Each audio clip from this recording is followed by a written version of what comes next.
Hey friends, it's Rose again. I'm back with another video on eating disorders, and this week I am going to talk about bulimia. Now, bulimia is one of the most shameful eating disorders because everyone thinks, oh, gross, vomiting. But bulimia is more than just binging and purging, although obviously that is an element of it.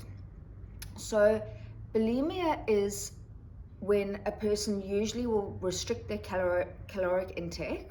So in other words, they will eat very little or too little.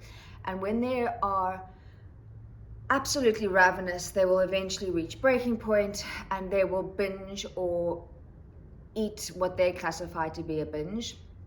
And they will feel completely out of control when doing so. And then this will usually be followed by some sort of a purge. So whether that be vomiting or excessive exercise or laxative abuse or diuretics or a combination thereof. So what's to be noted is that a binge for a bulimic person may not necessarily be this excessively massive amount of food. It may be, but it also might be a normal meal. But to them, they feel out of control because they're trying to restrict their weight and they're trying to control their food intake. So they will binge so they will purge nonetheless because they consider that to be a binge. You see, anorexia and bulimia are really tied up in control. Personalities of people who are anorexic and bulimic tend to be very anxious people. They tend to be perfectionistic. They tend to have very low self-esteem and self-worth, and they tend to feel quite out of control in the world. These disorders usually develop when a person is in their teens or early 20s, very, very commonly in their teens. And it is usually because of a variety of factors, but ultimately they feel out of control of their life and they want to feel in control of something.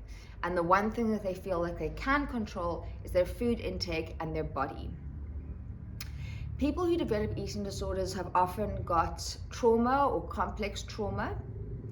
And it really comes down to a variety of factors that they have interpreted in their lives that make them think that if they were thinner, they would feel more in control, they'd be more accepted by people, maybe they feel like they're an outsider, and if they do this, they'll be accepted.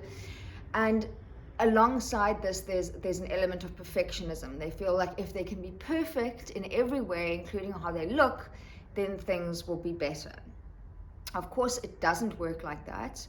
As an eating disorder develops, the internal voice that is the eating disorder becomes stronger and more vicious. I do still experience an inner voice that is incredibly critical.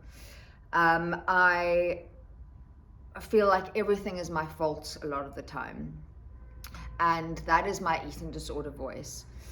And it keeps me very, very sick. People may wonder, why do people develop eating disorders? And as I say, it is a complex thing.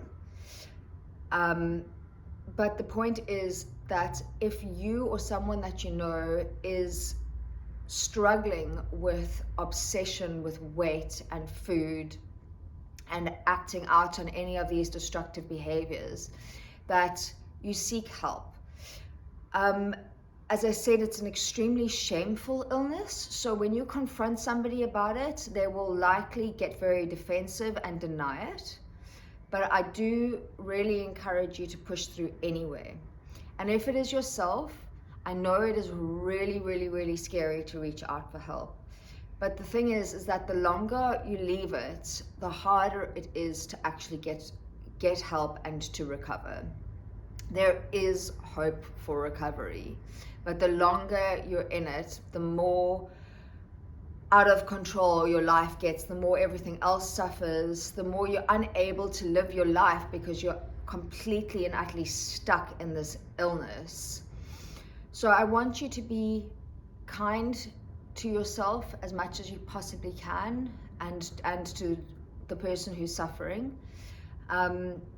It is a difficult thing to get through, but just try and be kind and patient and empathetic, because it is not something anyone really chooses to be in. I hope this helped a little bit and gave you a little bit of insight into bulimia. And yeah, please like and subscribe and stay tuned for my next video.